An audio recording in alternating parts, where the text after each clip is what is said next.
Stick the belt. Just wait. Vitamin D. Yeah, we're good. Jayden Martin, brand new amateur welterweight champion. Yes, sir.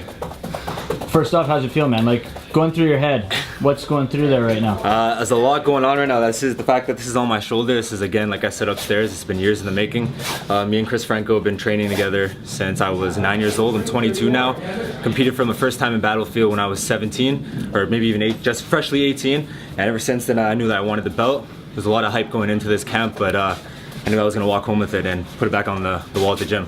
This is easily one of the fights that a lot of the people in the crowd were looking forward to. It is an amateur fight, but I mean, you two are both killers, being touted as the two most well-rounded guys in Battlefield amateur history kind of thing.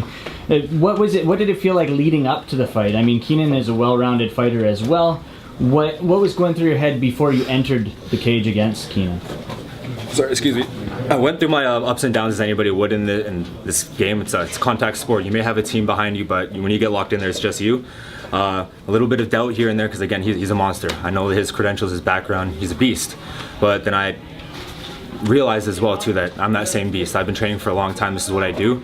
I teach at FKP MMA. I'm training full-time, so just got to have confidence in my ability to go in there and, again, take that belt home. So the cage door closed.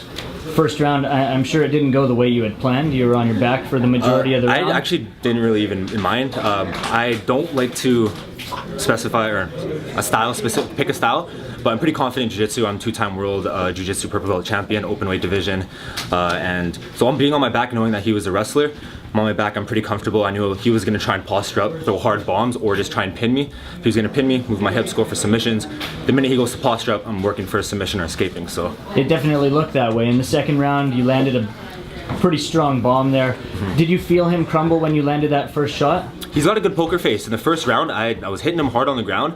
He growled at me. So two things, that means two things. One, I hurt you, or two, you're a tough SOB, and which he is. But going in the intermission between the rounds, my coach said, look at his eye, he's got a huge welt there. He doesn't like that. I saw that.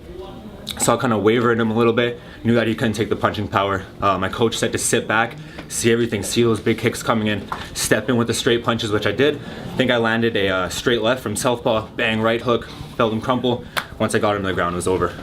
Do you see everything that goes on in there? Or are you a guy that sees everything go on Definitely. in slow motion kind of thing? Matrix. Yeah, again, this is, I'm not a part-time fighter. I'm a full-time martial artist. I'm teaching kids ages 4 up to in their 50s.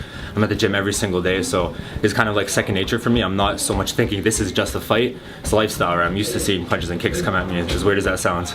Some guys in there, you know, they don't consider themselves the champ until they defend the belt. Is that the plan that's next, to defend that strap, or is pro something that comes to mind? We'll see. This is right now. I am the champ. Whether it's defending it or not, right now I have the belt. I'm the champ. Whether I choose to go pro or defend it, we'll see. Taking one fight at a time. Right now, I'm trying to finish this water, eat the chocolate cake I have in my bag, and go have a drink.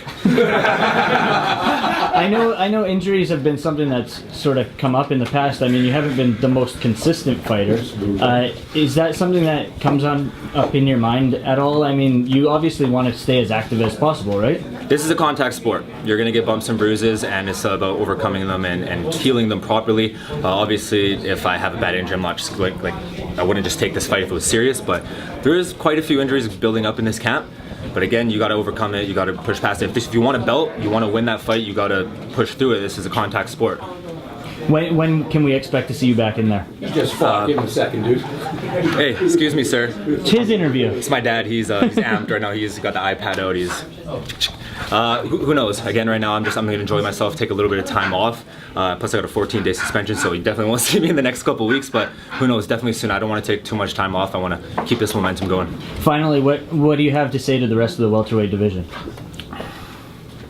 I'm not one as much as theatrical as I would like to be. I'm not a guy that's going to sit there and call people out and I want to see you after underneath the stairs or underneath the stairs. What does that even mean? But I don't know, man. You guys saw it. If you want the belt, and if I'm still going amateur, then we can go for it. If not, in pro, I like some of the guys that are fighting in pro right now, and I'm not going to say who, but I got my own on a few of them.